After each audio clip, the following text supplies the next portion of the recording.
এটা নিয়ে একটু ১০ সেকেন্ড বলি আমি। এই টপিকটা নিয়ে। মানে সাহাবীদের মর্যাদা, ফাদাইলুস সাহাবা। এটা মানে বর্তমান সময়ের জন্য আমাদের সবচেয়ে গুরুত্বপূর্ণ টপিকগুলোর একটা। কারণ সাহাবীদের আসলে অবস্থানটা কোথায় আমাদের দিনে? এটা নিয়ে আমাদের অনেকের মধ্যে কনফিউশন আছে। আসলে সাহাবীরা কি কোনো ইম্পোর্টেন্ট ফ্যাক্টর কিনা? মানে সাহাবীদেরকে আমাদের অনুসরণ করার দরকার আছে কিনা? মানে নাকি আমরা খালি কোরআন এবং হাদিসকে অনুসরণ করব? কোরআন এবং হাদিসের অনুসরণের মধ্যে কি সাহাবীদের কোনো পার্ট আছে কিনা?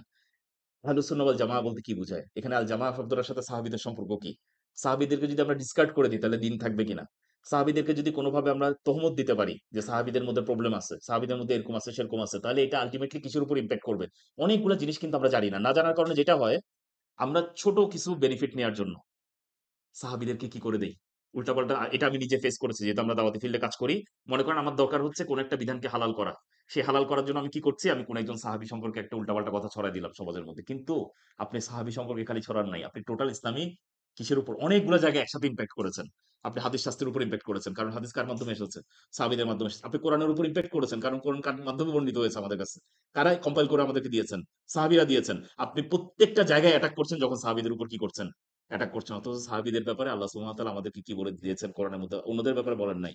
রাদিয়াল্লাহু আনহুম ওয়া রাদু আন। আল্লাহ সুবহানাহু ওয়া তাআলা তাদের ব্যাপারে সন্তুষ্ট, তারা আল্লাহ সুবহানাহু ওয়া তাআলার ব্যাপারে সন্তুষ্ট। যারা সাহাবীদেরকে অনুসরণ করতে পারবে, খালি একটা আয়াত দিয়ে শেষ করে দিচ্ছি। আস-সাবিকুনাল আউয়ালুন। যারা ১ম দিকের অনুসারী মানে ইসলামে আসা সাবেক ১ম দিকে হয়ে গিয়েছে। মিনাল মুহাজিরিনা ওয়াল আনসার। কারা ছিলেন তারা? মুহাজির এবং আনসার। ওয়াল্লাযিনা ইত্তাবাউহুম বিইহসান এবং যারা ইহসানের সাথে তাদের কি করবে? অনুসরণ করবে। কাদেরকে? মুহাজির এবং আনসারদেরকে। রাদিয়াল্লাহু আনহুম ওয়া রাদু আন। আল্লাহ সুবহানাহু ওয়া তাআলা তাদের ব্যাপারে সন্তুষ্ট, তারাও আল্লাহ সুবহানাহু ওয়া তাআলার ব্যাপারে সন্তুষ্ট। ফলে আমাদের মধ্যে তারাই খালি ওই গোষ্ঠীর অংশ অন্তর্ভুক্ত হতে পারবো যারা একদম তাদেরকে ইত্তেবা করি। আনসার এবং মুহাজিরদেরকে কি করি? ইত্তেবা করি। এই ইত্তেবা করার কথা কোরআনের মধ্যে কে বলেছেন? আল্লাহ সুবহানাহু ওয়া তাআলা আমাদেরকে বলেছেন। ফলে সাহাবীদেরকে ডিসকার্ড করার কোন সুযোগ নাই। আমরা আরো অনেকগুলো আয়াত আছে, অনেকগুলো বিধান আছে। সাহাবীদের রাস্তার বিরোধিতা করা যাবে কিনা, এরকম অনেকগুলো বিষয় ইম্পোর্টেন্ট বিষয় আছে। রাসূলুল্লাহ সাহাবীদের মধ্যে আমরা জানি মাঝে কিছু ফিতনা হয়েছিল। সেই ফিতনাগুলোর ব্যাপারে মুসলিমদের অবস্থান কি, আমাদের অবস্থান কি, কোনটা নিয়ে আমরা কথা বলতে পারবো, কোনটা নিয়ে আমরা কথা বলতে পারবো না। অনেক কিছু নিয়ে কিন্তু আমাদের সমাজের মধ্যে আলোচনা হয় না।